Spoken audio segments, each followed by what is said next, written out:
Nanny 2, la abuela risueña. Nanny 2, o como se le conocía originalmente, Nancy Hassel. nació el 4 de noviembre de 1905 en el seno de una pareja de agricultores de Blue Mountain, Alabama. Su padre era muy disciplinado y cuando ella no estaba en la escuela, solía estar en el campo, cuidando las cosechas, pero por mucho que los Hassel trabajaran, rara vez tenían más que el dinero suficiente para salir adelante. Un viaje de la familia para visitar a sus parientes en el otro extremo del estado era el mayor descanso de la monotonía del trabajo agrícola que tenía la pequeña Nanny. Fue uno de esos viajes, a la tierna edad de 7 años, cuando sufrió un terrible percance. El tren en el que viajaban se detuvo repentinamente, lo que hizo que Nanny saliera volando de su asiento y golpeara su cabecita contra los barrotes de hierro del asiento de enfrente. Esto le provocó una grave conmoción cerebral que le afectó el resto de su vida, causándole dolores de cabeza crónicos y desmayos aleatorios.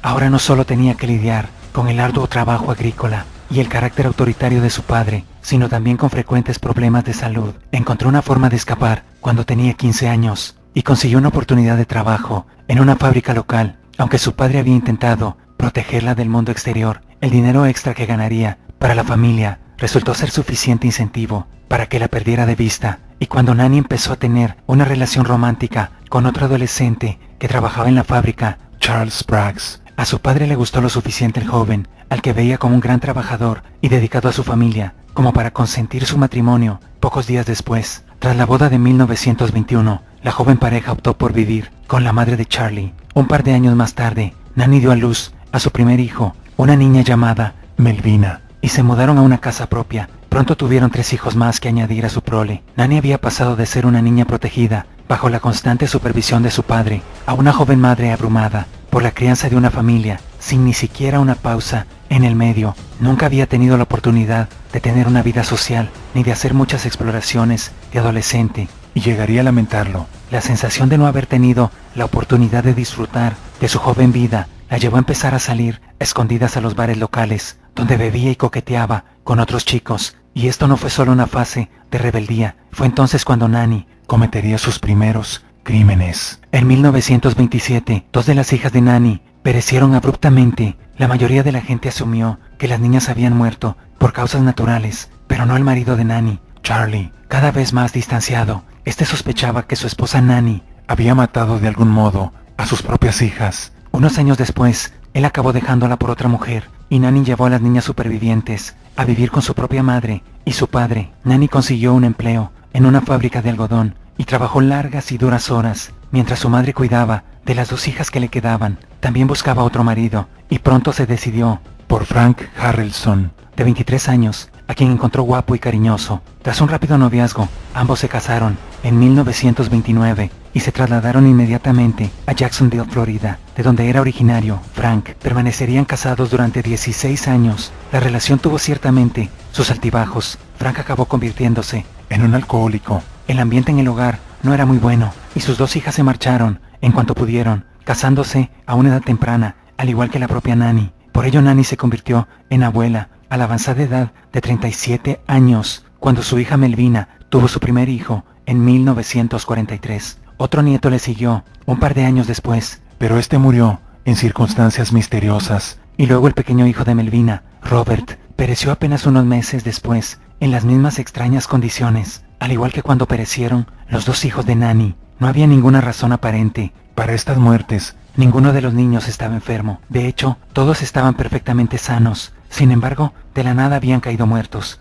¿Qué estaba ocurriendo? Aún más sospechoso era el hecho de que Nanny había contratado un seguro de vida para su nieto, recibiendo un pago de unos $500, unos $7,500 actuales. La siguiente noticia fue que el marido de Nanny, Frank, falleció con un terrible dolor en el verano de 1945. Nadie sabía entonces por qué, pero más tarde se supo que había ingerido veneno para ratas. Por supuesto, fue nada menos que Nanny quien se lo dio. Nanny pronto encontró un nuevo marido, Arlie Lanning, con quien se casó en 1947. Este matrimonio resultó ser tan malo como todos los anteriores. Nanny no tardó en aburrirse con Arlie y se marchaba de casa durante largas temporadas. A sus 40 años ya no iba a los bares. En cambio, iba a la iglesia. Participó en muchas funciones de su iglesia metodista local y se convirtió en un miembro muy respetado de la comunidad. También se bañó en el amor y la simpatía de sus compañeros de congregación, que se compadecían de ella por estar casada con un borracho. Sí, la mayor parte del tiempo que Nanny estaba en la iglesia, su marido estaba en casa o en el abrevadero local con una botella en la mano. Acabó muriendo en 1950. Pero no parecía que se hubiera emborrachado hasta morir. La causa oficial fue un fallo cardíaco, pero eso no cuadraba con el hecho de que había estado enfermo durante unos días antes, con extrañas dolencias que nadie podía explicar. Apenas un par de meses después de la muerte de Arlie, la casa que él y Nanny habían compartido Se incendió misteriosamente Nanny cobró el dinero del seguro y se fue a vivir con la anciana madre de Arlie. y casualmente, poco después de su llegada, la anciana también murió. Nanny regresó entonces a Alabama para ayudar a su hermana Dovie, que tenía problemas de salud. Sin embargo, sus cuidados no hicieron más que empeorar a Dovie, Que también falleció poco después. en busca de amor, y admitámoslo, de su primera víctima. Nanny se unió a un servicio de citas llamado Diamond Circle Club. Pronto consiguió un hombre llamado Richard L. Morton. y se casó con él en el otoño de 1952. La madre de Richard vino a quedarse con la pareja. Al poco tiempo de casarse, y falleció al poco tiempo de su visita. El propio Richard solo duró unos meses más. Aunque parezca increíble, apenas un par de semanas después de que Richard fuera enterrado, Nanny ya estaba haciendo planes de boda con un tal Sam Doss. Sí, este fue el marido que le dio el nombre que ella haría tan infame. Al poco tiempo de casarse con Sam, Nanny se desengañó del acuerdo y se fue de casa. Si Sam hubiera tenido sentido común, le habría dejado marchar, pero tal como estaban las cosas, se le rompió el corazón e hizo todo lo posible por volver a cortejarla. Le prometió que le daría todo lo que su corazón deseara, pero lo que realmente llamó la atención de Nanny fue cuando su contrato, una gran póliza de seguro de vida con ella como beneficiaria. Esto era todo lo que Nanny necesitaba oír para volver a estar bajo el mismo techo que Sam Doss. Poco después, Sam se puso terriblemente enfermo. La enfermedad pareció aparecer después de comer un pastel de ciruelas que Nanny había preparado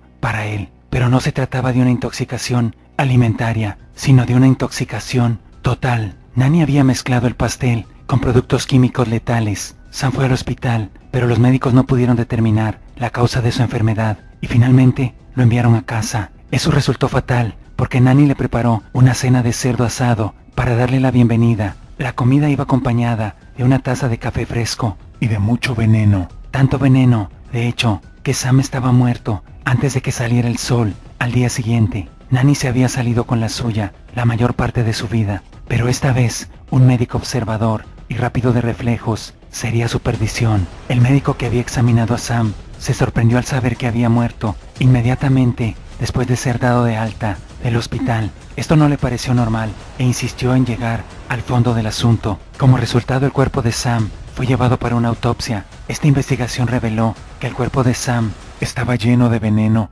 letal llamado arsénico. Esta evidencia de juego sucio hizo que Nanny tuviera que responder por sus crímenes. Fue arrestada e interrogada sobre la muerte de su marido. Al principio se hizo la tonta, fingiendo que no sabía nada, E incluso riéndose, como si le pareciera divertido. Este comportamiento le valió el apodo, De la abuela risueña. pero a medida que se acumulaban las pruebas, dejó de reírse y confesó. Aunque admitió haber matado a su marido, sus motivos eran de lo más absurdos. Afirmó que había matado a Sam Porque no me dejaba ver mis programas favoritos en la televisión. y me hacía dormir sin ventilador en las noches más calurosas. Además declaró, era un avaro. ¿Y qué puede hacer una mujer en esas condiciones? ¿Qué puede hacer una mujer? Quizás no matar a su marido. En cualquier caso, Nanny se sinceró con los investigadores, no solo sobre el asesinato de su marido más reciente, sino también sobre la muerte de 3 maridos anteriores. También se sospechó de ella en todas las demás muertes sospechosas mencionadas en este capítulo, pero al final solo se la acusó